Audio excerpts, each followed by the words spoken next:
Alrighty guys, here it is right here. Jeep Grand Cherokee 2017, I want to say. Ticking noise, guys. Now, Jeep Grand Cherokee can go either way with a V6 or V8, a Hemi or a Pentastar. Not sure which one this one is, but let's see. I don't want to start these.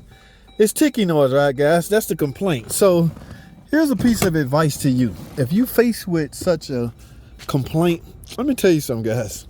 Do yourself a favor. Check the oil before you start the damn thing up. Last thing you want is the reason for the ticking noise to be because there's no oil in it, and you started up and running even more without oil in it. Okay? Yeah, I don't have a rag, but looking at this is enough oil to fire up. All right, so do yourself that huge favor. At least verify that you have oil in it. Like I say, you don't want this engine seizing up on your watch. Well, it wasn't locked up when I brought it in. Well, ma'am, it's locked up now. Wonder why? Because the dummy mechanic sat out here and let it idle with no oil. Uh-oh, I hear it. I can hear the ticker. Ooh, that's a small one too, guys. We may save the cam. Remember, there's 4 cams on here. This is a dual overhead cam engine, V6. If it's a V, that means it's a head on each bank. If it's dual overhead cam engine, that means there's 2 cams on each head. All right, who out here real good? Let me shut up so y'all can hear. What side do y'all think is on? Bank 1, bank 2, or bank 1? All right, let me see if I can get it right. All right, let's take a listen. Shut up, JT. I don't know, guys. That's bank 2. Let's go over here. Oh, it's hard to tell because it's traveling. Now, is that oil? Do I got oil down there? Ah, somebody did the cooler already. Look like, look, I can't tell. So you know what that means? It's simple. You got to pull both valve covers. Now, it's not warranty, guys. So when you're dealing with this, over 100,000 miles. When you're dealing with a CP, customer paid car, you don't want to replace only 1 or 2 broken rocker arms. Okay, no, that makes no sense. That is something we have to do when the car is under warranty. We can only replace the failed rocker arms, okay, and the lifter on that rocker arm. We can't just do all 24 of the car under warranty. That's what y'all fail to realize. Some of y'all used to like dog me out because I only do 1 or 2.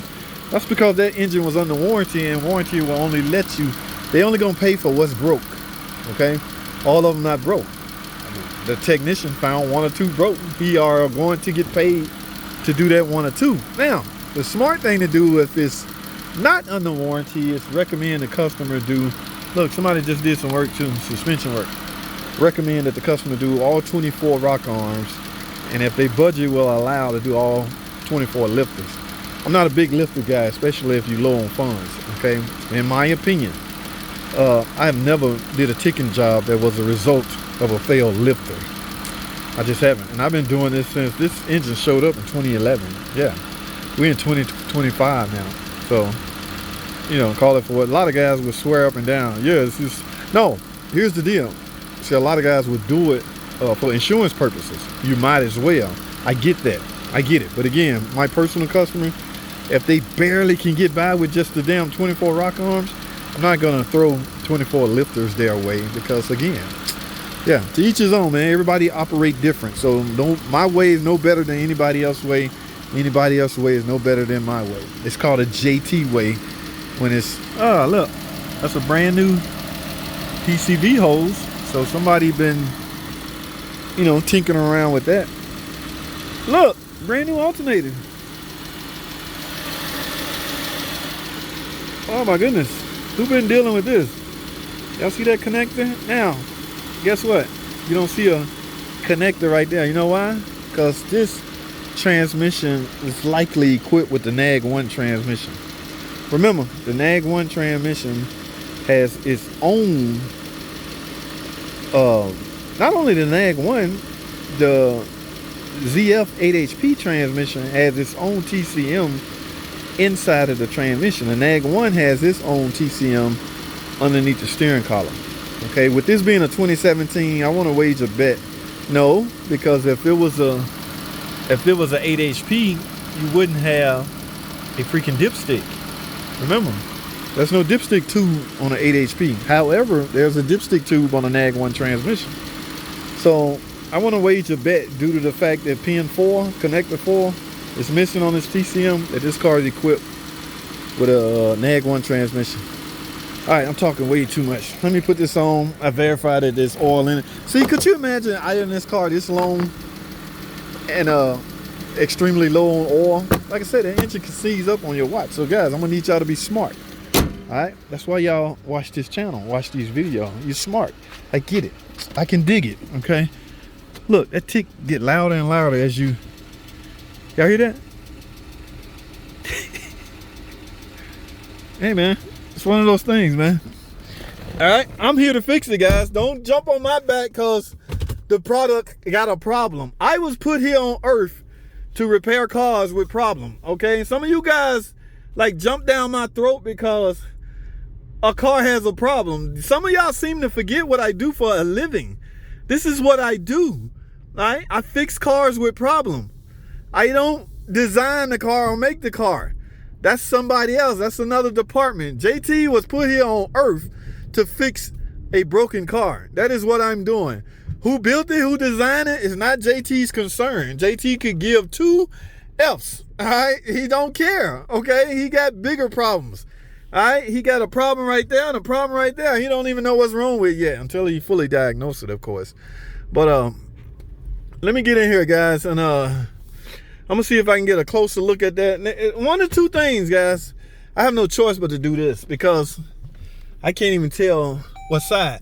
My biggest hurdle is I need to visually see. And the only way you're gonna visually see the valve train system is remove the valve covers. So I'm gonna have to ask this customer to basically tear down, partial tear down, where you remove the valve cover and you can get a closer look at the valve train. Because I need to see the extent of the damage. Okay, y'all know what that means? I need to eyeball. Yeah, you really not. I mean, you can see a broken lifter or a ticking lifter, not lifter, rocker arm, and you can see a chewed up camshaft. But you can't see those with the valve cover still on the car. So the only way to get an accurate estimate is to remove the valve covers. Now, on my personal customers or when I'm at a different shop, I go rogue. I do what we call blind estimate, okay? I will sell, especially if the tone of the tick is severe, that lets me know that a camshaft is chewed up. 8 camshaft. It could be, I've seen them with 3 camshafts chewed up, but for the most part, 1 gonna be chewed up. So I would give my customer an estimate on a camshaft and a 24 rocker arms, okay? That's called a blind estimate. The only reason I do that because I have system in place, you know, for if I was wrong. But so I have no choice but to do it like that because customers want to know. I can't convince a customer of mine that just came off the street or saw me on YouTube and blah, blah, blah, blah. I can't convince them to leave their car so I can tear it down. You know what I'm saying? And I don't want to give them a big enough estimate to blow them out of the water. I ain't like all these other mechanics. You need all 4 camshaft, 24 rock arms, and 24 lifters. What if you only needed 1 camshaft? I'm sure take it off the estimate, but some would leave it on there. So everybody different, man. Yes, I've been giving blind estimates on ticker noise on 3 liter for the longest and have yet to get burnt. Okay, yes, there are times where I needed 2 camshafts. I only charged the customer for 1, but at that point I simply get another camshaft because I have tons of camshafts that has 0 problem because knucklehead mechanics replace all 4 just because they're in there. Why are you replacing all 4 when only 1 bad? I was already in there, man. You might as well go ahead and do all 4. Dude, we talking 3, 6, 9, 12. Potential $300 per camshaft. So 3, 6, 9. You wasted almost $1,000 off an assumption. You might as well. You in there. They probably need it anyway. No, it's no.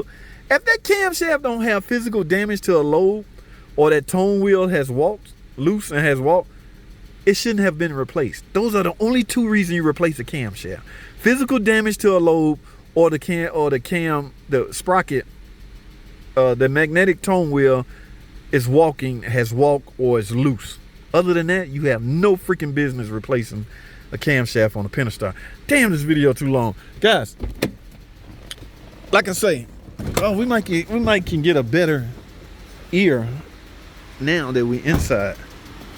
We might can get a better audio sound.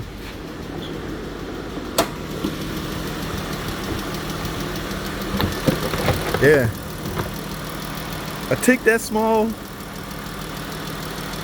could have zero worn out camshaft. So this customer could actually get lucky. But here I can't take chances, so I got to pull the valve covers, guys. So I'm gonna end this video. I'm gonna pull the valve covers, and I'll make another video when I write the estimate and see if they buy it. If they buy it, I got tons of 3.6 Pentastar videos. There's no sense in making another one. But I changed my mind. I think it's bank 2. Yep. How much y'all want to bet? Anybody willing to wage a bet right now? Put it in the comments. I got $20 on bank 2. Do I hear 40? Do I hear 40? 50? 50? Do I hear 50? Do I hear 60? 60? Do I hear freaking 60? No. JT stopping at 20. I guarantee is on bank 2. Guys, I gotta go. Thanks for watching.